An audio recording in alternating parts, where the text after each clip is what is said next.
Hello, welcome to our channel Spooky Sundays. We have Charlotte, Amelia, Liana, and Vincent.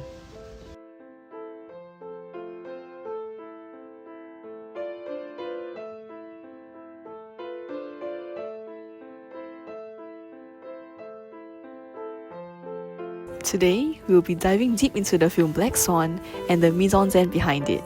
Black Swan is an American psychological horror thriller film directed by Darren Aronofsky. It centers around Nina Sayers, a ballerina in her mid-20s who strives for perfection. The film follows her pursuit of the leading role in Swan Lake, a classical and challenging ballet that requires the main dancer to portray both roles. The innocent white swan Odette and the seductive black swan Odile. This dual role is significant for a ballerina because it requires demanding precision and emotional expression. In Black Swan, Darren utilizes mise-en-scène to communicate Nina's psychological spiraling and loss of control visually. Mise-en-scène is everything that appears in the frame of a film, including the set design, costumes, makeup, and hairstyle, actors' performances, and staging, or in other words, blocking the action. The use of elements helps to externalize Nina's internal struggle and spiraling, allowing the audience to understand it without using too much of dialogue. Now, let's begin with the settings of the film. Based on our research, the film is set in New York City. The world we see is limited. We mostly see the ballet studios, dressing rooms, and Nina's apartment. This lack of open space creates a sense of isolation and reflects how trapped Nina feels in her career and personal life. One specific scene we notice is Nina's bedroom. Her room is pink and childlike, mirroring her as the white swan, innocent and pure. The room is very cluttered, which feels like it is forcing her to be suppressed.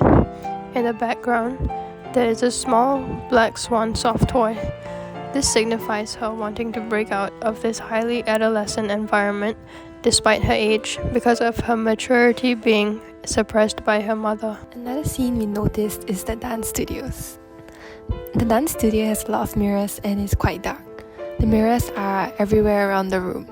So in dance studios, mirrors are a trademark of ballet studios, and ballerinas constantly look in the mirror to check their body and technique.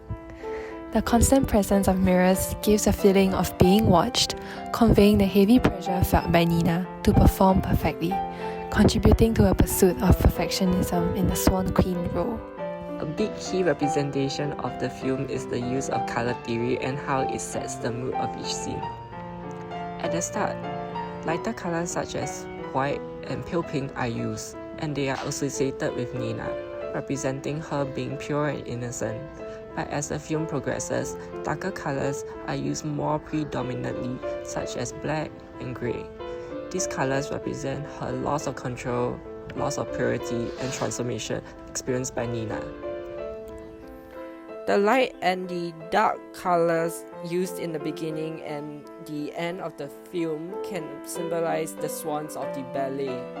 The paler colors represents the innocent white swan, Princess Odette, and the darker colors for the evil princess Odile. Another scene that heavily uses colors is the scene where Nina and Lily take drugs and go clubbing. The club was lit using red and green neon lights, which are vibrant and harsh.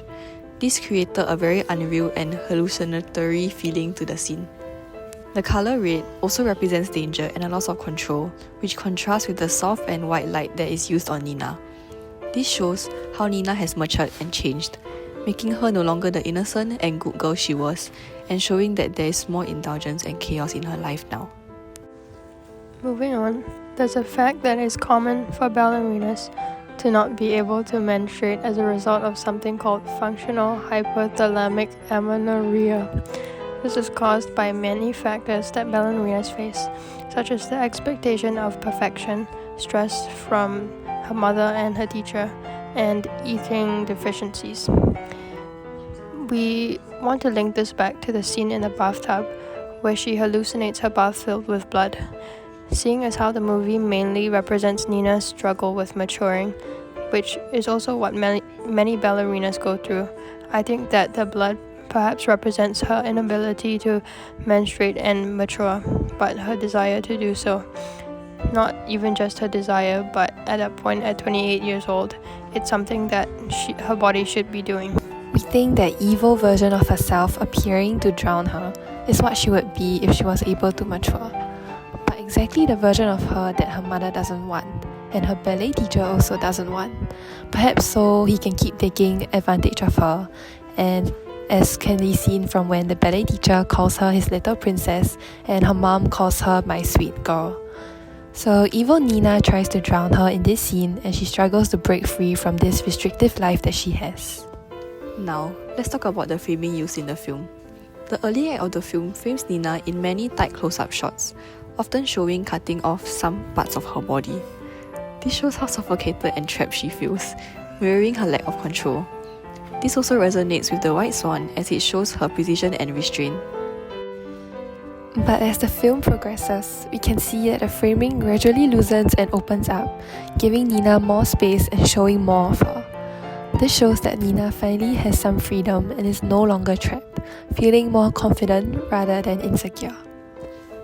In the last act, especially during the final Swan Lake performance, Nina is framed centrally.